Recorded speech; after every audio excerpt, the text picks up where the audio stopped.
What's going on, man? Not much, man. It's the last day of HeroesCon. This is my first HeroesCon. I see that. So, first HeroesCon for you. And I love it. I'm gonna be back here every year. It's like, I've obviously been to all the big HeroesCon. I mean, all the big cons. I've been to New York, San Diego, C2E2, Seattle, all of them. But even though New York's still my favorite, this is like a comic con. And I love that, like, because my daughters are like texting me, because I usually bring them stuff home from a con, like a Funko Pop plush, something. Like, Dad, you can get me something. Like, girls, this is comics. Like, this is like, I can bring you a comic home. You want a comic? Some stuff in the Lego people, right? They don't need the unlicensed Lego. I did get something from those guys. Yeah, got some digital circus stuff. Okay. Yeah, they do have like what the K-pop characters too. Yeah. It's fun.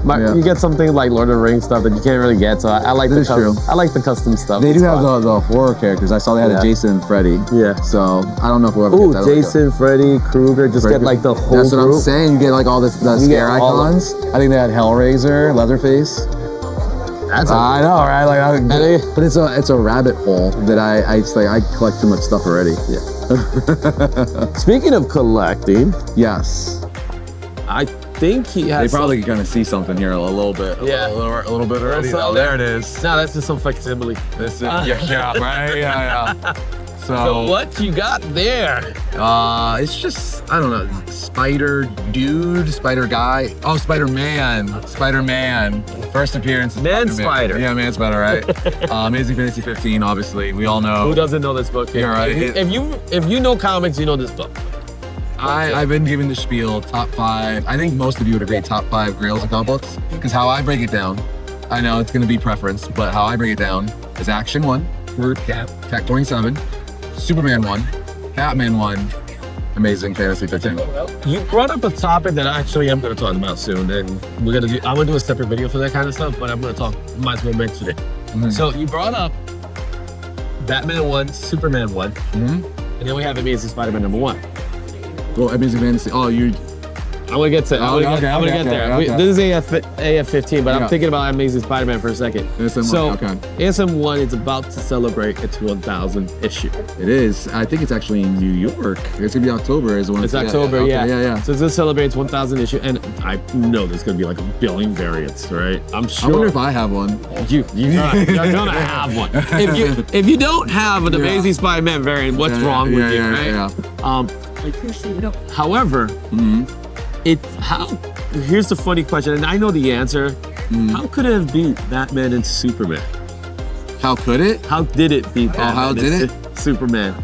Action, yes. Detective, yes. They hit their 1,000 marker. Why is it Batman didn't hit his 1,000 marker? Why is it Superman didn't hit his 1,000 marker?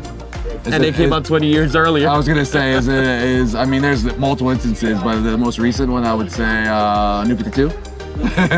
New 52 is part of it. Times where they stop and then they start and they're like, oh, we'll go back to Legacy. It's like, it's one of those things, but it is a funny topic. Yeah. I'm not gonna reveal the answer because that's why you need a video for that.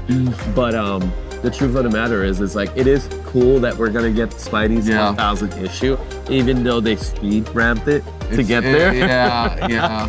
But it's still. Oh, I know I know exactly what you're talking about. I almost said it. I got it. They speed ramped it. I caught up. Yeah, I know. I got it. Okay. Yeah.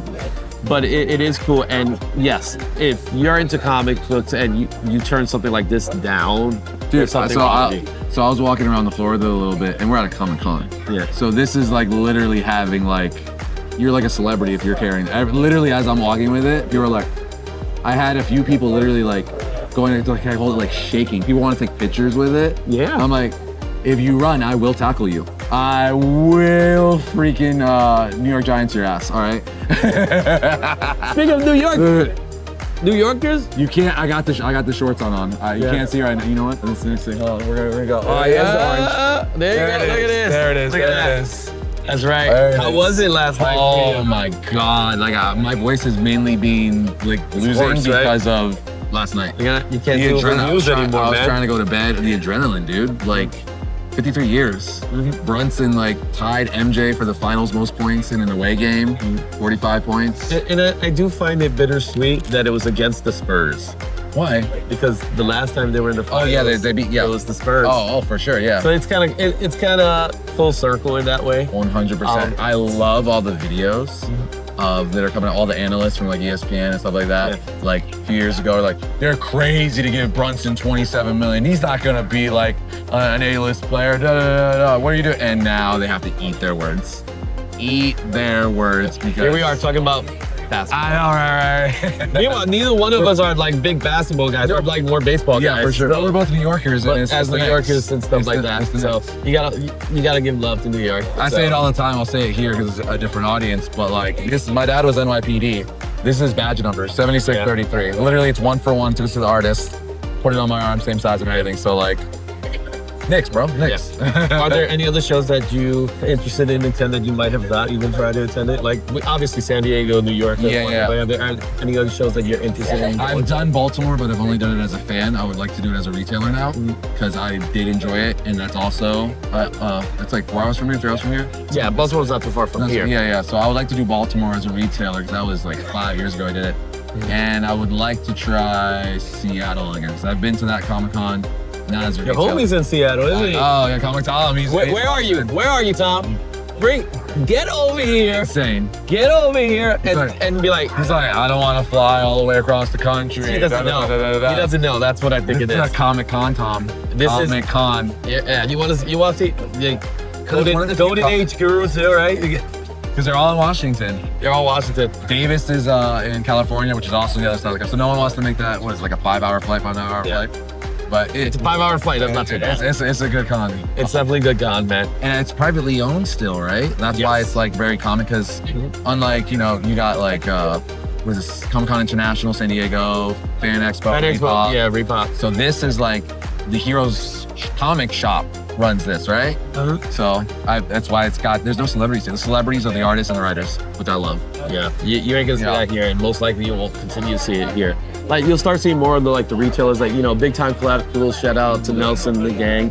BTC. Yeah, BTC. Gotta love those guys. I absolutely love them. Got that. Don't forget 10% off. All right. But yeah, and every so often you start seeing other guys coming in here as well. Yep. And I think Big Time is doing a fantastic job here, but I don't see those guys come here as well because they are exclusives that they come in here for. Yeah.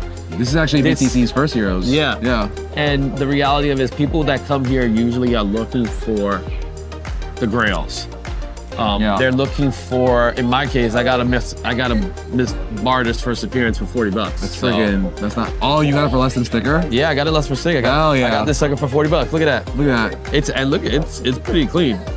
No, that's nice. No, it ain't no 9.8, but Hey, neither is this, dude, but Yeah. it's about like But you what it talk about represents. its history, Yeah. it's Barda, it's Kirby, which I love Kirby. I live for Kirby and stuff like that. We're doing a lot of Kirby stuff lately. Kirby. Yeah. Kirby cover. Adjacent cover. Yeah. There's some work here. There's definitely the Kirby's handy work in there as well. But it's definitely going to be fun, and I'm happy that you got here. Dude, I'll be back every year now. Yeah, we got to get them all here. We got to get. Yeah, for sure. If Tom walks in here, I could just imagine he'll be the celebrity. Everybody be like, "Oh, Tom here, Tom here." Dude, yeah, I think I was busting his balls a little bit. Yeah. I was like, how are you not here? You're not going to Heroes? I saw him in Brian Clay's show. Oh, really? He was like, "What's Tom doing in Brian Clay's show?" That's funny. So that was pretty funny. Let them know where they can find you, as if they don't know already. Well, you can find me on Instagram, ArrisQ. You can find me on TikTok, Arris_Quinones, and obviously I host Variant on YouTube. Cool.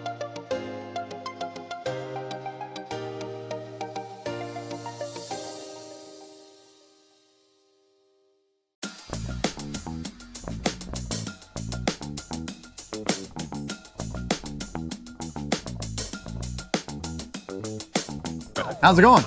It's going, bro. Yeah? Yeah, it's HeroesCon. We saw each other in C2E2 a couple of, a little over a month now, it's been? Yeah. And stuff like that. Wasn't very long.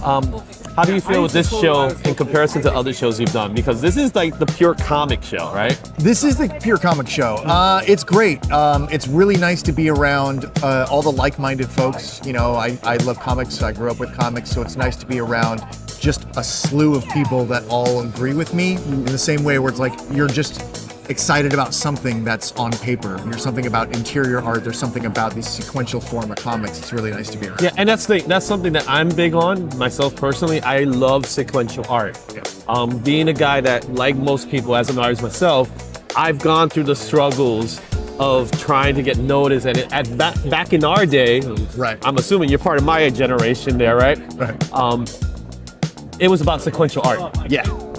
Covers were great, pinups were fantastic, but it was all about sequential art back Yes, then. for sure. And if you show the portfolio with a bunch of pinups, they'll say, come back to me when you got layouts, right? Yeah, Things for like sure. that. Yeah, So yeah. now that you've seen some change in the industry with that, what's your take on that? I think no matter what, if there's an audience, people will gravitate towards an audience. So I think there are people who have an inner desire, and they'll go and try to make the comic book part, and then there's people who are like, oh, I want to be an artist.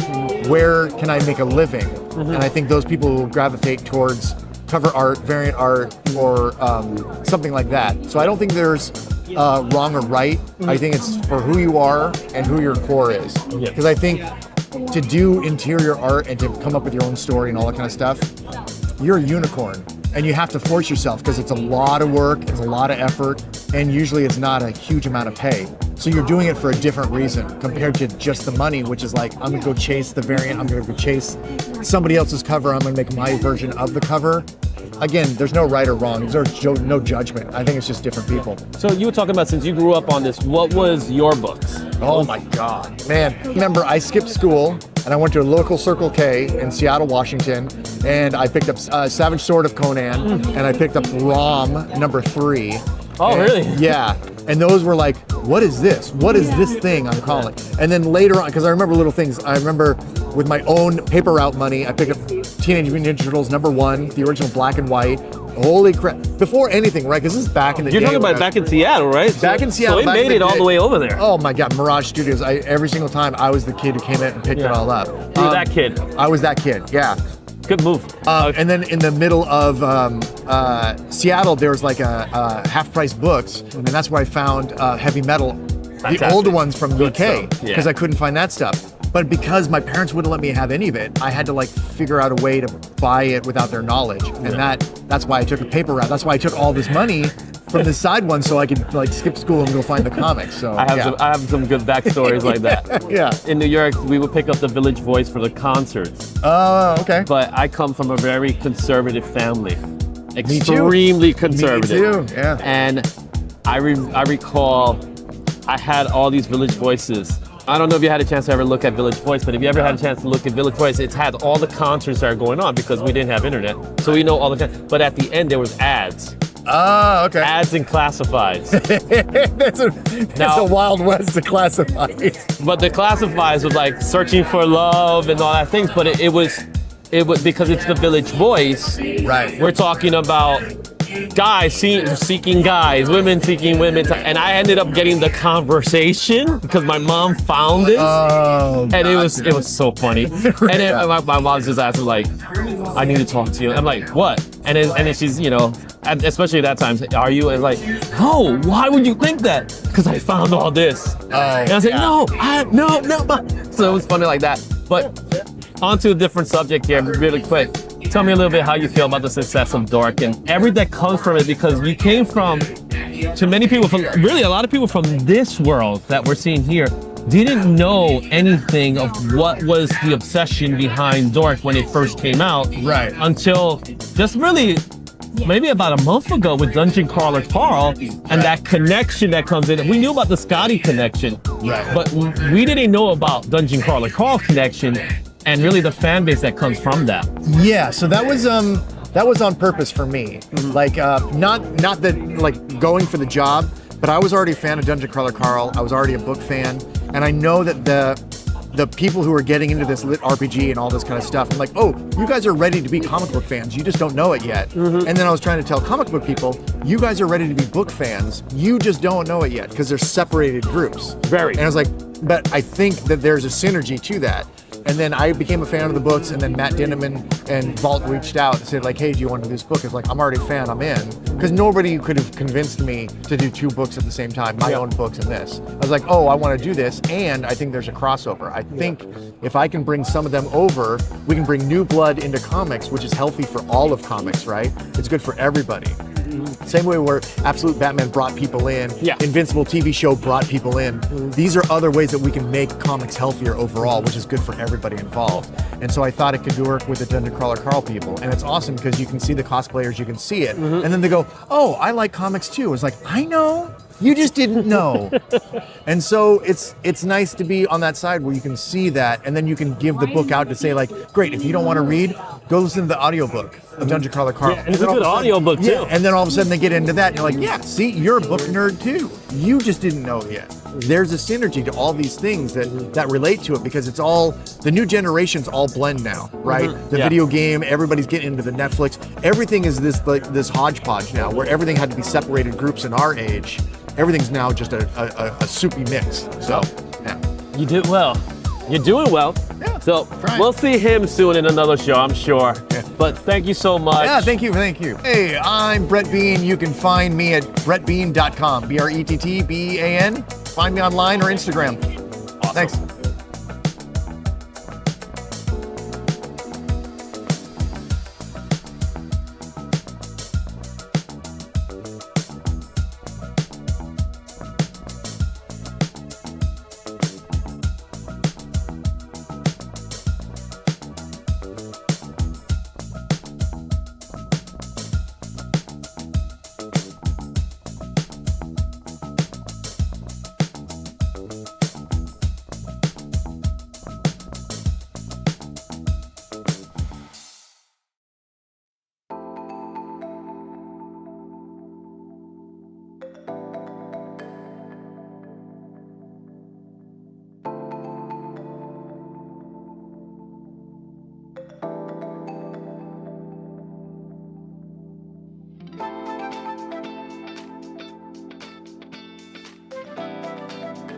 Matt Wilson, good friend of the channel. I love this. This is Sorry, that made me way too happy. No, that's the best part about it. He's saying hi. He's like, And they have no idea what just happened. that's Not the a best clue. part. And nothing. Yeah. How's it been, bro? That's great. Yeah, That's great. How's the show been so far? Been Treating you? It's been Any great. good stuff? Yeah. I'm honestly amazed anyone exists at all when Snot Snyder's 3 booths that way. So But I think part of your success this weekend has to do with something with Scott Snyder related. that's true. Yeah, so let's talk a little bit about this piece here that we're about. Non-copyright infringing, not absolute Batman. It is a man dressed as a bat. Reaching his absolution. Yes. It could be Cemetery. Cemetery Batman. Cemetery Sorry, Spiky. man. Spiky man. And besides, isn't the rule of thumb 80% likeness or above? That's what That works for me. That's what I've heard. Yeah. But the reality is, tell me a little bit of why this book is so important. Not so much that it's successful, because it is. It's, Yes. it's actually one of the highest selling books on their booth. In fact, it's completely sold That's out. right. And last I checked, $200 in the aftermarket. Yeah. Yeah. But tell me why. We did a stream. Well, before I would tell you, we did a stream yesterday. One sold for $250. $250. So we're gonna donate that back. All too. you had to But, do, like, man, is just do some silhouette of some guy. All right, some spiky my guy. whole career at this point. Silhouettes of guys. So, and let's be honest, a silhouette of a guy makes it. I'm gonna say it was a little easy to do, wasn't it? I wouldn't go that far, Not- but not- easy. Okay, it was quicker process. Yes. Yes, this one only took me like a day. Really? So, yeah. So talk to me about the success of the book in general and the importance behind the book, not just so much about the piece itself. Oh, this is year 3 with Comics Curing Cancer. I love everything they do. If it was up to me, I would do 80 books for them if I had that ability.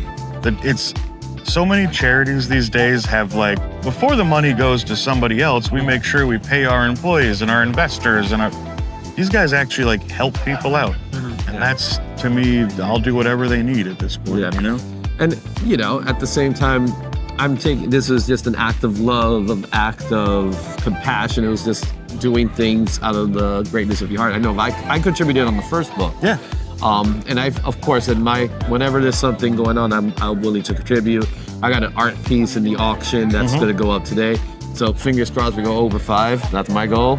If it goes over 5, I'm happy. Yeah. You know, but I think, in all fairness, Comics Curing Cancer and really the people behind it, I'll say, really do care about the importance about fighting against cancer. So spearhead by Rob Fats. Actually couldn't be here, and we know why. DJ Link. Wait, no one told me why.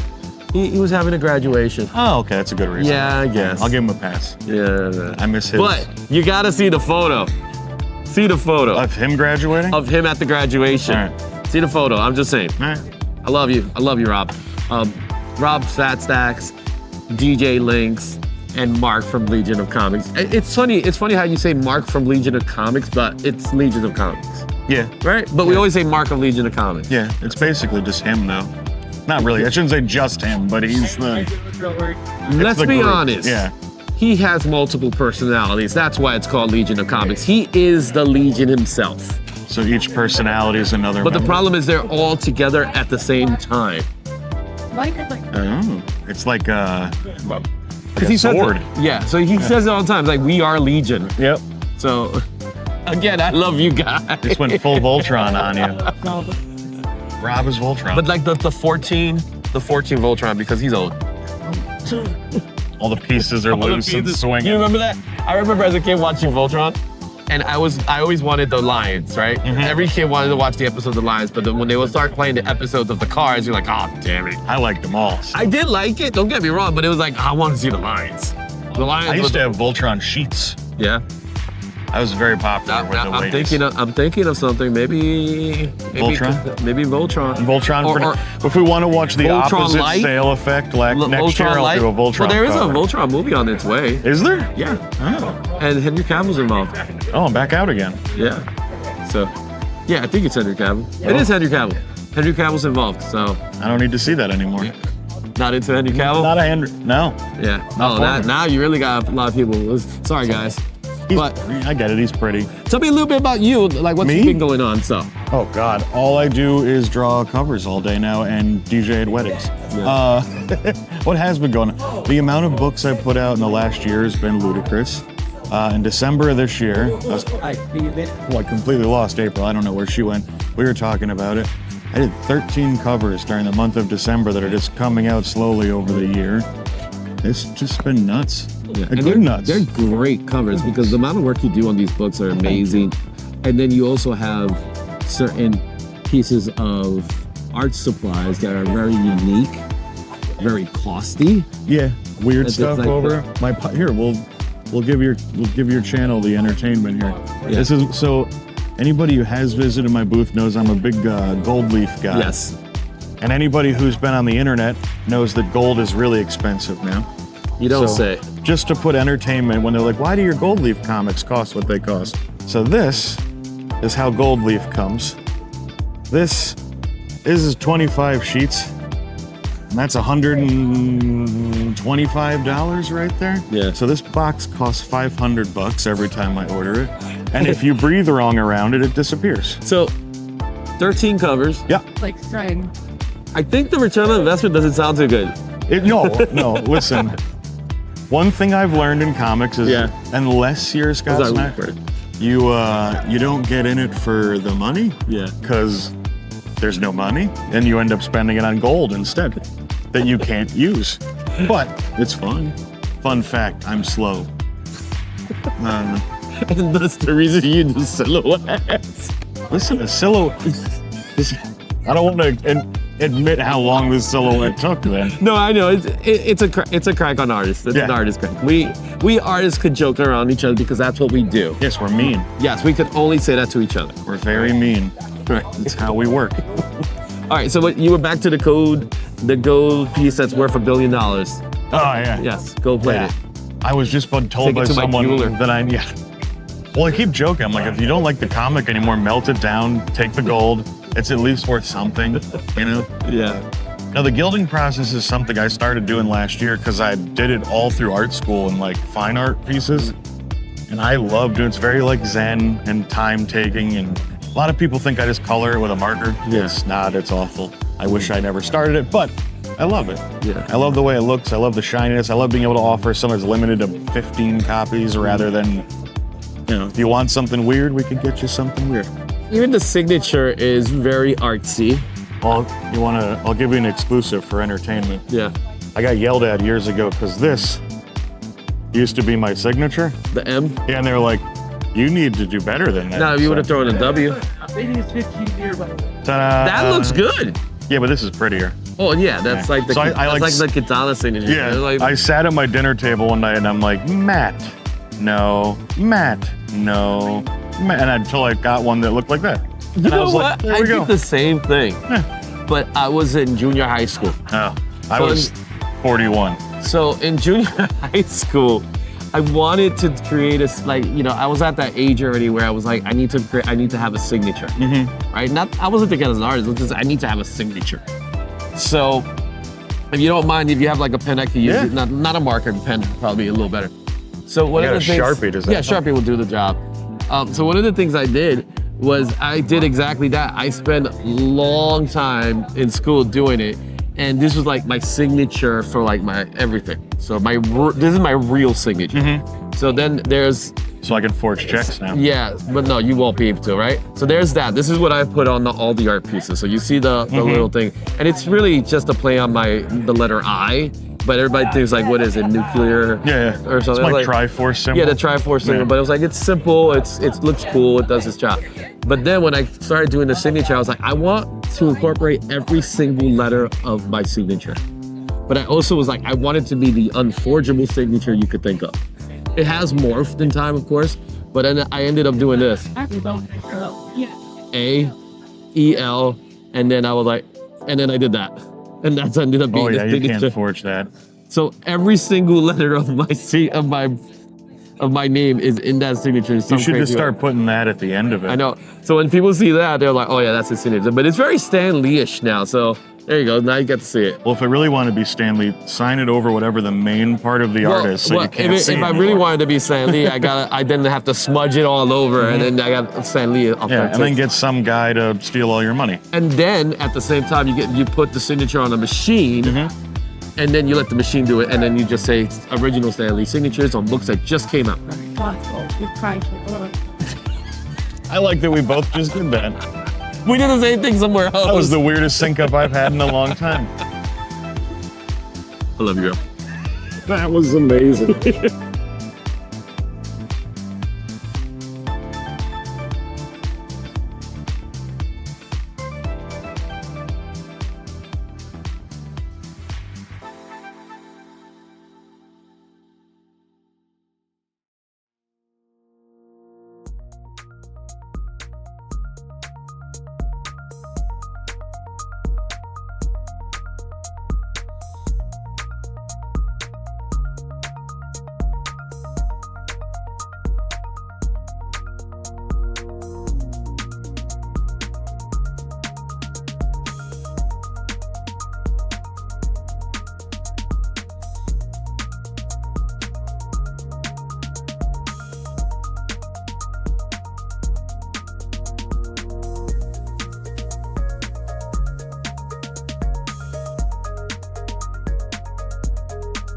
Here with Alex Reese from Reese's Rare Comics. I see. How's it been? How was the weekend so far? Yeah, it's been a fantastic show. It's been busy, basically from Friday, basically nonstop till today. Buying, selling, trading, all that good stuff. It's been awesome. Yeah. So what books were selling during the week?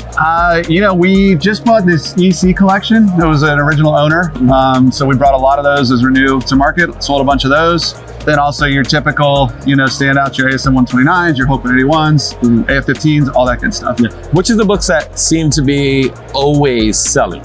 Yeah, honestly, the ones I just mentioned, those are the hotkeys, the ones that are your bread and butter.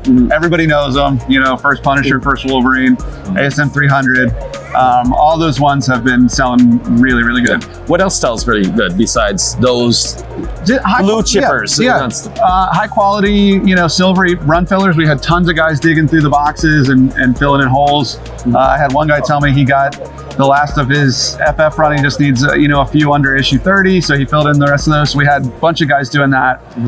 We had some treasuries around the corner. Those were selling early. So it's been a little bit of everything. Yeah. Is there a book there that when you see it come across you that you just stay in awe when you see it?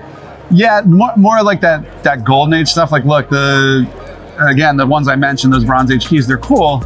And but you do get a little jaded when you see and handle so many of them. So when somebody pulls something truly unique out of the backpack, and it's a golden age book where there might only be 25 on the census or something like that, like that can be a little mind blowing sometimes. All right, cool. Well, you're here all the time. We've been here for. Do any other shows that you got coming up? Yeah, we have San Diego next month, and we'll be in Terrificon in August, and a handful of others. We have our all of our show dates are on the website at www.reesecomics.com. So check us out. Thanks so much. Thanks, Izzy.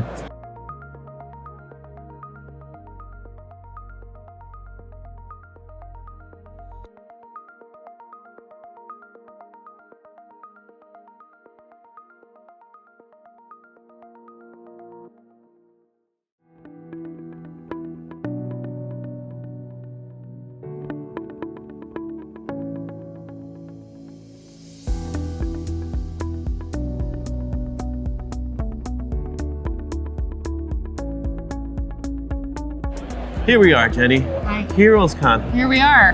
How many years has it been now? In my life? Here. Oh, I can't remember. So we didn't go at all through COVID. But I think it's only been like 3 or 4 years. And then many years before that I can't remember. I don't know. I don't remember anything before like 30 seconds ago. Yeah, it's a busy. Convention Jenny is a goldfish. You are definitely one of the queens of HeroesCon. So that is not me gassing her or anything like that. It's a reality of it. Thank you. As we can see, there's a plethora of people waiting to talk. So we are going to make this really simple, really quick, and stuff like that. But tell me how things has been going as far as the con itself. You've been doing so much. Yeah, everybody's been super nice, and I do so few of these a year, which is why there's such a line, because everybody's got to get me at one of the 2 or 3 shows I'm at. And everybody's been amazing. There's just been a lot of energy and lots of comics and all the things we love. So. Yeah, and just recently we had the Something's Killing the Children blank bag that we did in C2E2. Yeah. Beautiful pieces. I've been seeing some people bringing them over.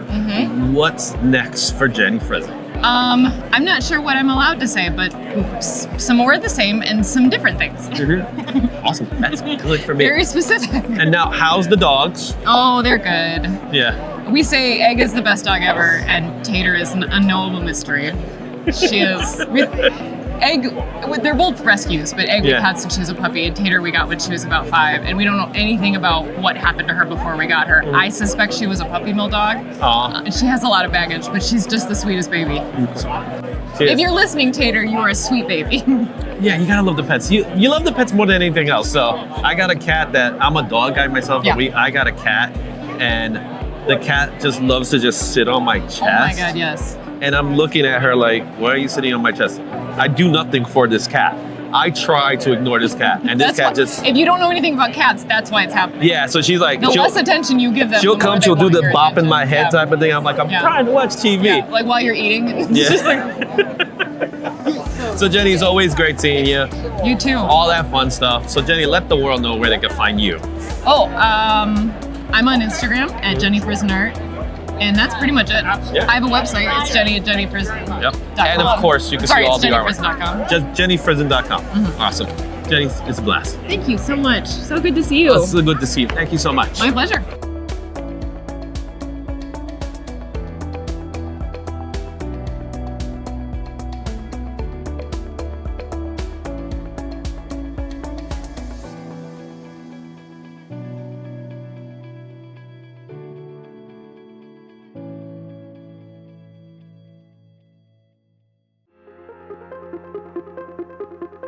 How are we doing, Trish? Doing great. This show's great. I love it here. And this is my 3rd time at HeroesCon. Oh, same here. Yeah. So Nice. we started at the same time. So tell me a little bit about why this show's so great to you. Fans, it's more art focused, creator focused. A lot of people enjoy just coming and shooting the breeze about reading the books and having an experience, us tearing their hearts out like usual. We hurt people's feelings, but in a good way. So let's get started and talk a little bit about the success of what started with Stray Dogs, now moving with Feral, and all the success with pets in general. So how did the concept come about, and why did you guys do it, you and Tony? So Tony already had Stray Dogs in mind, and he was just looking for an artist. at the time when I happened upon it. I was tabling at BronyCon, of all places, in My Little Pony convention. I know which one you're talking about. My girls are big pony fans. So it was 2018, 2019. We're tabling at the same show. He walks over and he sees my sketchbook and he asked me if I could draw like this all the time. It was a picture that I had done of my departed dog in the All Dogs Go to Heaven style. And I said, yeah, I mean, that's my niche. This is kind of, just kind of born out of necessity, but, I can draw in any style. And he was like, oh, for sure. So he says, let me talk to you about Stray Dogs. This is the thing I'm thinking about. He came up with the idea based on, he was watching a movie and he leaves the room, and when he comes back, the main character has a dog. And he goes, well, how did this guy get a dog? Like, did he kill somebody and take their dog? And then that little seed kind of manifested into Stray Dogs.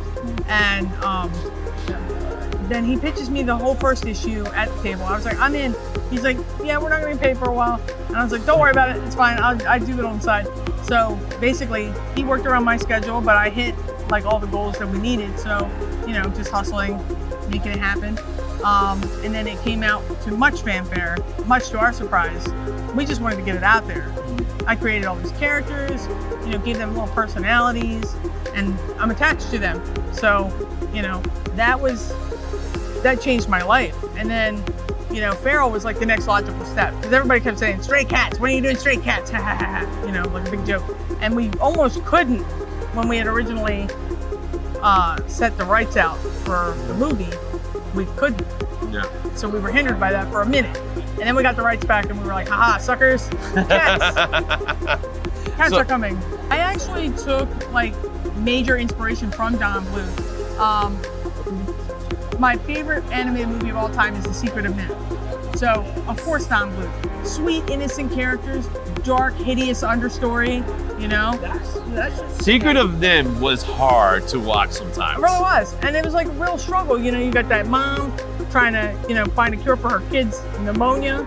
And meanwhile, this whole secret organization of rats, trying to figure out how to steal from the humans and not get caught. And I mean, it's just wild. And then there's a little bit of magic and mystery in it with the amulet and the great owl and the character designs. Like, they were all so spectacular.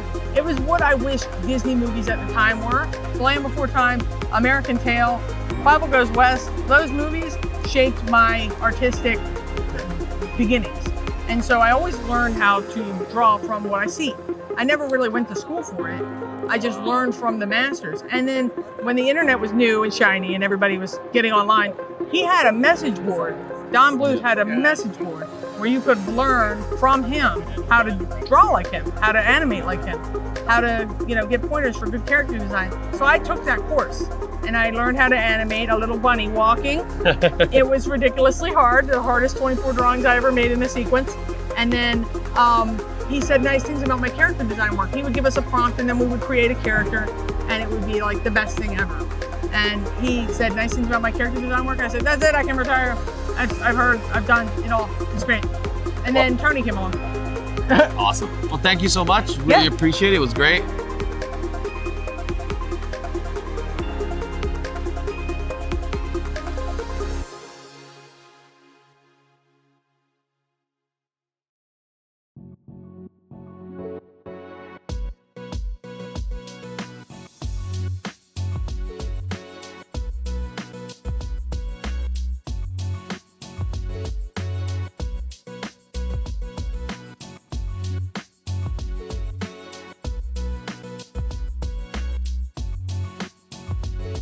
Brittany, how you doing? Hi, I am doing so great. I'm happy to be here at the show. Happy to be talking with you. So we're here with Brittany and the crew at CGC at HeroesCon 2026.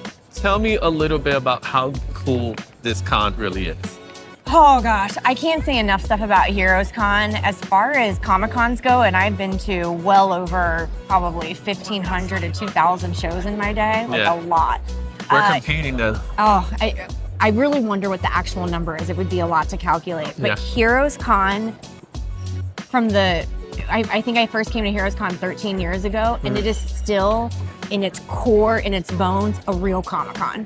With dealers selling comics, with any creator that you can think of that loves comics, and the feel of it isn't necessarily pop culture and cards or toys or anything like that. Like, they stay focused on keeping comics at the forefront and making sure that the creators that they're bringing in are charging reasonable prices, and that the dealers that they're bringing in are really catering to the customers. Like, they make sure that their attendees are having a good time. And I feel like every time you walk away, you leave Heroes feeling warm and fuzzy. Like, I was with my people this weekend. I agree, because for me, coming here multiple times as well, every time I leave, I go with that notion of, man, I wish I had another day. Yes. I'm exhausted and I'm beat. You don't have enough days to say yes to the dinners. You don't have enough days to say yes to the coffee breaks. Hey, I'm coming back to talk to you. Don't circle back, because every corner someone new that you need to see, and even the after after events. So like today we have the drink and draw that's happening, and tomorrow the art auction, which I got a piece. I gotta show you the piece. So there's a lot of good stuff with this con specifically, and we're not just saying it. No one's paying us to say this, right? But I love Heroes Con. When you so look at this, her. you kind of already explained the differences between this con and, let's say, New York Comic Con or San Diego Comic Con, where this is about the comics. Yeah. This is about the creators, the comics. Tell me a little bit about exactly what CGC does here that you don't always get to do in other places. One of the biggest things that we're doing here that you can't do in a lot of other places is on-site grading. And we have a fun label that we're going to talk a little bit more about this big one. I'll wait to bring that up. Yeah, but we this are big doing baby. On-site grading. And then at all shows, you can get witnesses. You can drop off your submissions. We cover the shipping. We pack your stuff for you. So all of that's available. But the on-site grading, the pin grab, we have a pin tour happening. And so I want to say that this is the 4th pin on the tour. And if you collect all of them, there's additional prizes and memberships that you can get for free. So that's unique to this show. And then, I mean, honestly, the energy, you cannot beat the CGC booth at HeroesCon. It's so fun. All right, so now let's talk about this label. Okay. So it was just announced this week. This week, Absolute Batman #1, because it's really #1. It's the cover to Absolute Batman #1. I was talking a little bit with Shawn about this. How popular is this book at your offices? Oh my gosh. So a couple fun things to say about the Absolute Batman title. Historically, and I've been at CGC a long time, Marvel tends to, we grade more Marvel stuff than DC. Yeah. Absolute Batman single-handedly pushed DC to the #1 publisher volume that we grade. One book.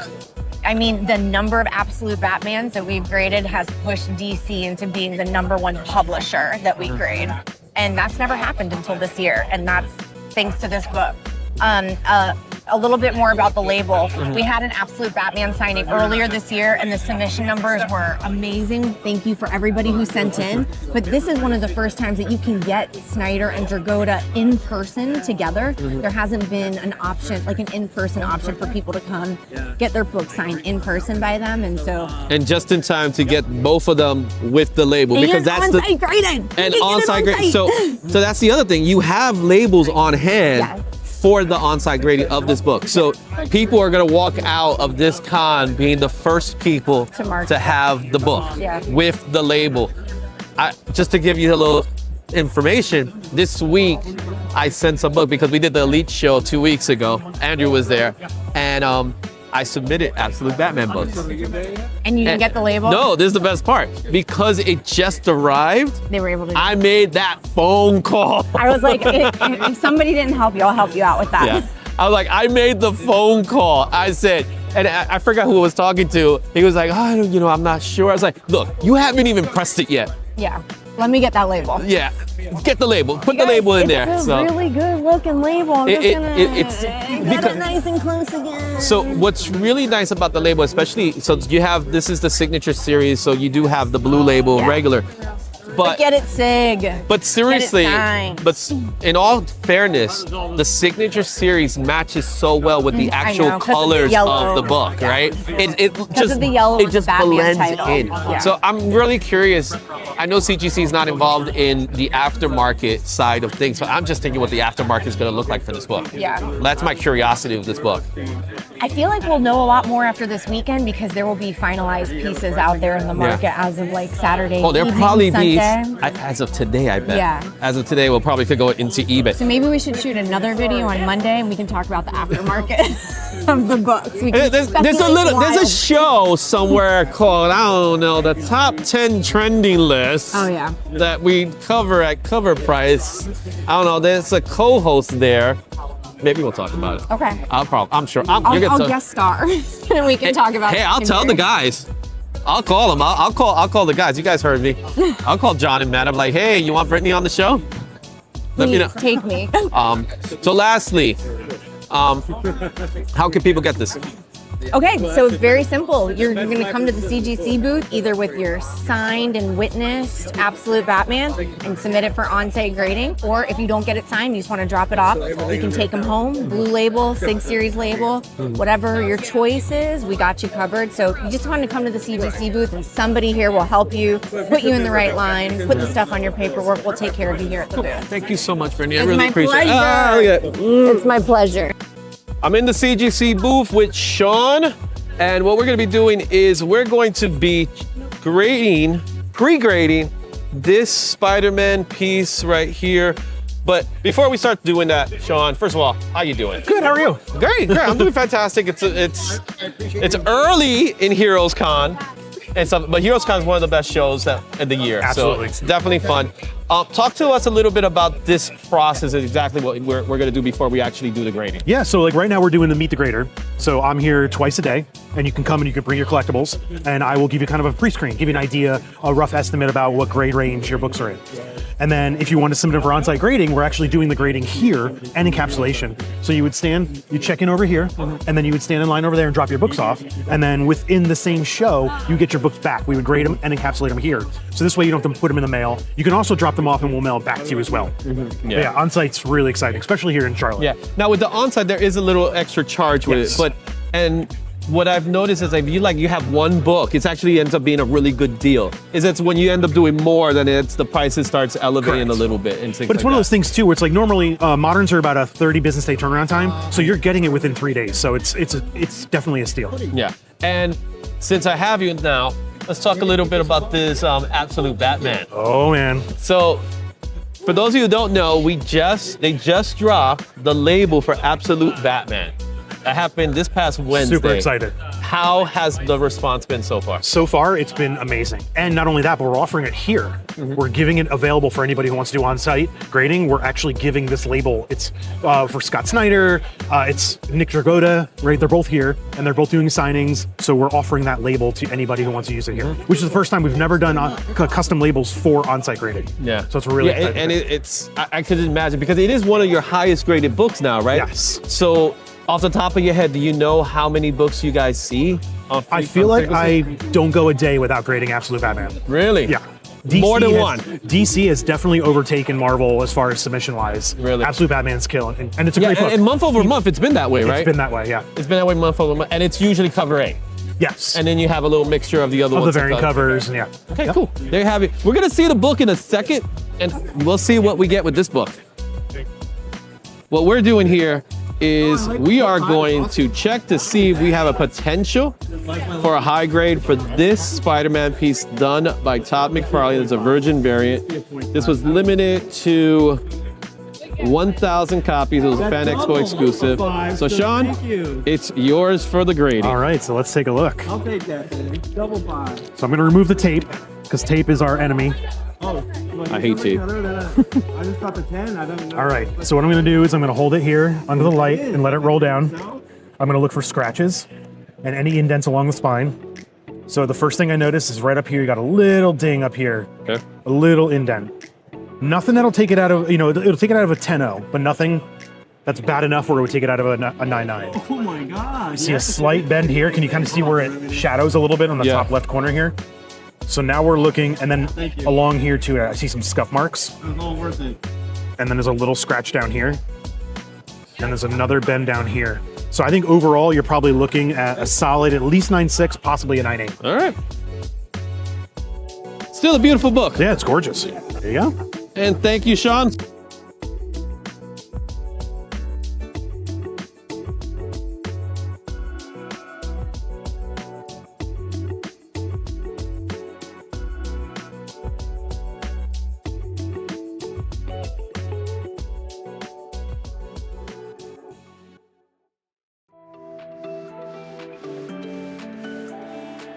Dave, how are you, sir? I'm very well. How are you, Izzy?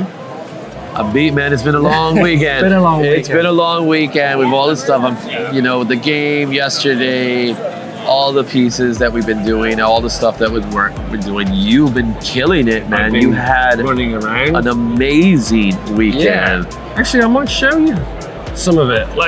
This has been my project. Yeah. So tell the world about what that project is. So this is Marvel Triad book, released in 1983. Jim Suter came up with the idea. Basically, they were running out of stuff, so they wanted to get people to send stuff in. So it's all blue line and artwork and teaching you how to create comics. So, if you're an aspiring artist or writer or letterer, you could use this. And so I thought it would be a good idea to bring it, and instead of getting standard commissions, just get people to enter stuff in here. So, great stuff. There's one thing specifically about that's important, and that is Mark Bagley. Mark Bagley. So Mark Bagley never did work on this book, but yet there is a significance when it comes to Mark Bagley. Please let us know what it is. Mark Bagley won this triad competition in the art department, and it's kicked off his career in Marvel. So it was a very interesting experience to catch up with him and share this with him. So he signed it right down there alongside I see Al Milgrom and John Romita Jr. And the reason for that is they both did the cover to it. So just thought it was a nice thing to go and share with them, get their signatures, get them to sketch in it. So I'll share this in a later day, but it's basically there's some great images in here from a number of artists. John Romita Jr. and Mark Bagley himself, but then on top of that, I've started getting inkers, because there's a lot of blue line in here, starting to get them to do it as well. So, and now I've got 3 so far. You are so passionate about this project that you do a lot of things. You definitely coming all the way to Australia, to places like this. Why is a show like HeroesCon so important for you to fly all the way from Australia to come to shows like this? San Diego, New York, there is a level of understanding why people come to those places. HeroesCon, which, for lack of a better term, some people might even consider a B-list show, but there is some significance behind it that a lot of people, especially people within the comic book community, call this the greatest show of all the shows. So why I do it is because, frankly, there's no shows in Australia that are anywhere near this. You might get a handful of creators. I think that's the real reason why this one works so much, because you have all of the creators in one place, and you have all of the dealers in one place, and it's wall-to-wall comics with very little pop culture. I think in Australia, for instance, we just get a lot of pop culture with a smattering of comics. Yeah. And I think increasingly you're seeing that on some of the other big events over in the US. But I'll still come to events like San Diego Comic Con or WonderCon, because even with that slightly diminished guest list, right, or more pop culture, what you get is you're still getting big guests. You're still getting it still has its purpose. It's a sliding scale. Heroes is sort of like top of the range. Then you'd have like Baltimore, Terrificon, and it's sort of like you've got your WonderCons, and that's very cosplay. But they're all unique in terms of what they bring, and actually, as I say, it's one of the things where the community can come together. Yeah. Right. So. Well, David, congratulations. One last thing, you scored big last night, didn't you? Yeah, 2 pieces of it. 2 pieces. I remember you would tell me about the first piece, which was the big Hulk piece, and then the second piece, which was I think the second surprise. Yeah. But talk to me a little bit about those 2, and then we'll wrap things up. The first one was a Jim Rugg Grand Design Monster, the Hulk comic book cover, but it's a blacklight poster signed by him, and I think that picked that up for about 300, which again, it's for charity, so that's good. And that's a deal. I think it is a deal, and I also think getting I love blacklight posters anyway. I think they're great, and so I thought that would be good, and especially going to charity. But then I saw this amazing Thing piece done by Dave Aikins, which is just stunning, beautiful, and unfortunately fortunately for me, the auction ran very, very late, and so it was one of the last lots. And so that ended up getting us $650, which surprised me, given that his previous work that he'd done the year before went for $1,200. And everyone I talked to seemed to think that was undervalued. In all fairness, I think there was some things at work during this weekend's auction, especially with there wasn't a crowd was as big as before because everybody like myself were doing other things that were more important to us than to be in the auction itself generally. So I think the crowd was smaller in that way. However, it's still fantastic to get work like that. Yeah, it's a fantastic event. And it's just, I was happy to be there for a few. To be there for a little bit. It's I would not come to Heroes and not do the art auction. It's a lot of fun. There's a lot of great pieces in there, and a lot of diversity as well. That's the other thing. You can find something that, there's some pieces that, whilst I may not be able to afford them, I absolutely love them, but there's also really stuff that, as I say, appeals to everyone. Thank you, David, and congratulations on the pieces. Congratulations on everything.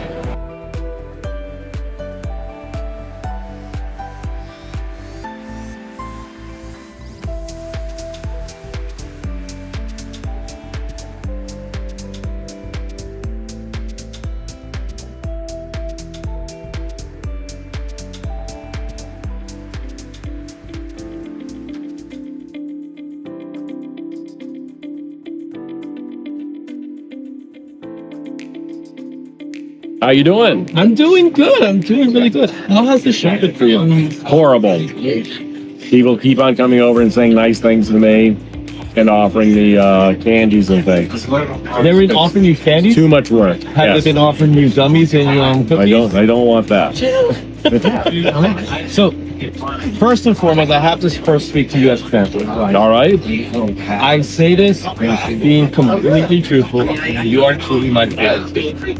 And I didn't even have to pay him. I mean, not on camera. Not even on camera. For the record, is absolutely true. I enjoyed your work from long shot to solid. Well, thank you. And at the same time, I think it was what really solidified it. The thing was it's the Marvel 1 rating. People didn't like it. Those were from the top. Let me ask you a question. Do you recall how many you had to do and how was Oh my goodness, I don't remember. I remember I liked doing the first series, so I was pretty happy when they were doing the second series. But right around then, I was also noticing that I was signing a lot at shows. So I actually asked Marvel if they would let me do a whole series just by myself. They said no. I bet you they would say yes today, because that was a little different. It's not impossible, but I'm guessing they don't pay as well as they did back then. They used to pay really well.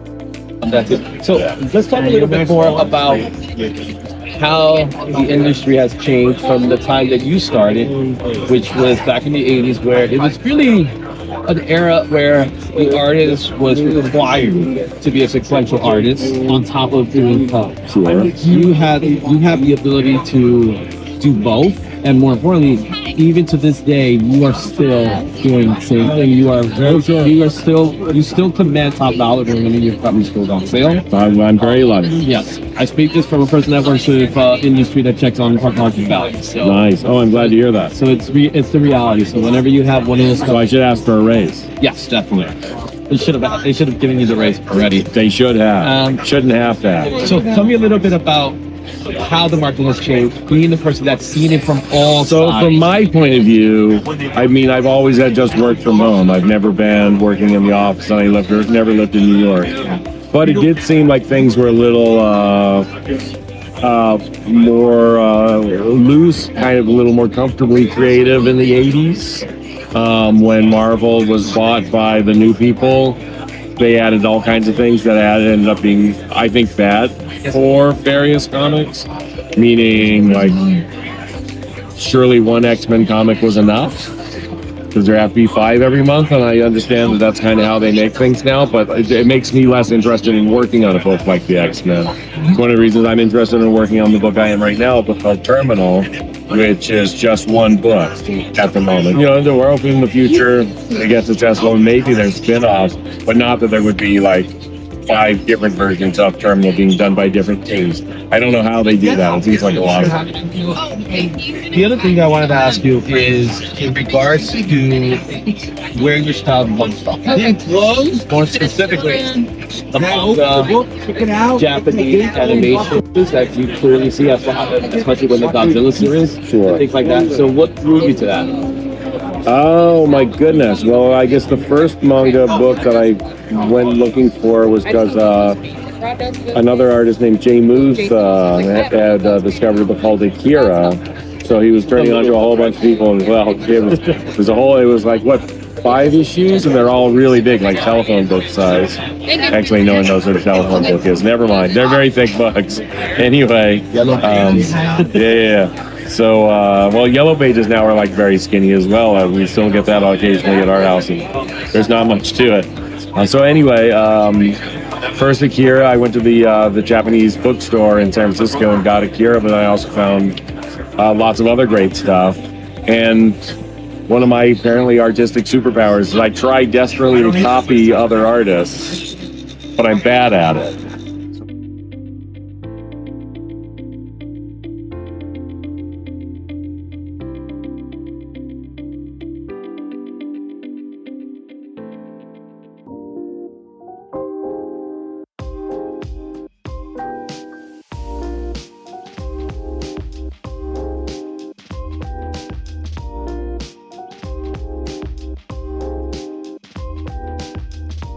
I'm here with Adam Durs, working with Rups Comics, man. Yes, sir. Yes, sir. Collecting with Durs, Rups Comics. If you're not affiliated with us or familiar, we're an LCS in Fremont, Ohio. We've been around for many, many, many decades. We are officially representing Alex Ross, Dilson Kemet, and Aspen Comics. I do everything for Whatnot and eBay Live. So, you've been coming to this show for a long time, and I remember first meeting you. It's my first con ever. HeroesCon was my first con ever, dude. HeroesCon was your first con a few years ago, and you've come a long way, Adam. Yes, sir. I will say that much. You've come a long way, and it's so cool seeing you. We've had these conversations in the parking lot, outside and stuff like that, talking about everything that you've learned, being a person that you really came in later into comic books. I didn't even, because I collected comics until I'm 36. I collected comics until I was like 12 or 13. And then I still followed the movies, the culture and everything. I just didn't collect.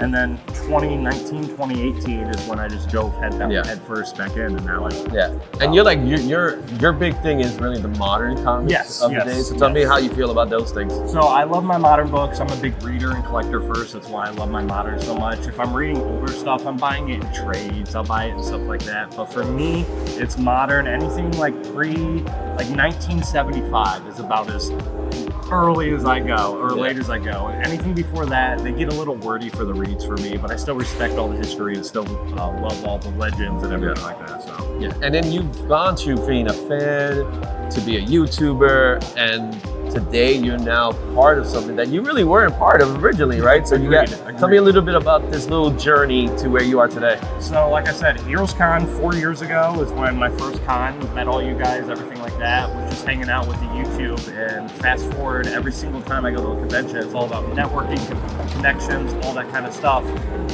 Everything kind of just fell right place, right time, and then spiral out with my personality, my networking, my connections, having this whole network with everybody, Whatnot selling, eBay selling, which was naturally, plus having a shop that has 10 million comics in our warehouse definitely helps. So.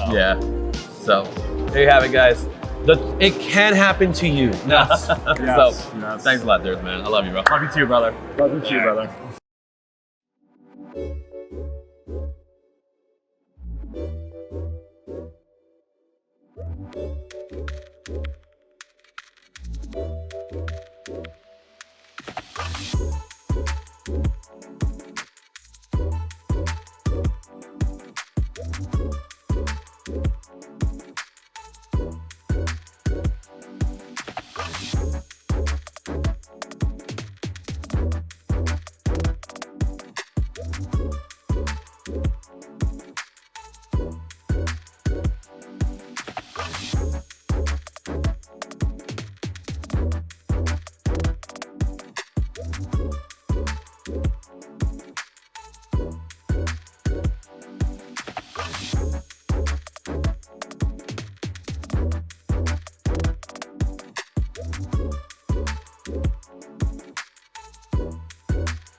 I think this is it. I think you're about to go home. Okay. Look, thank you. Thank you. Thank you. Thank you! Thank you. Thank you. Thank you. Thank you. Oh, thank you. Thank you. Thank you. Thank you. Thank you. Thank you. Thank you. Thank you. Thank you. Thank you. Thank you. Thank you. Thank you. Thank you. I never said thank you.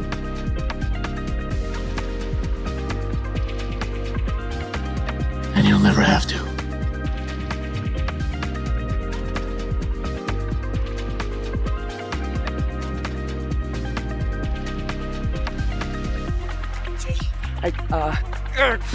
Thank you, thank you, thank you, thank you.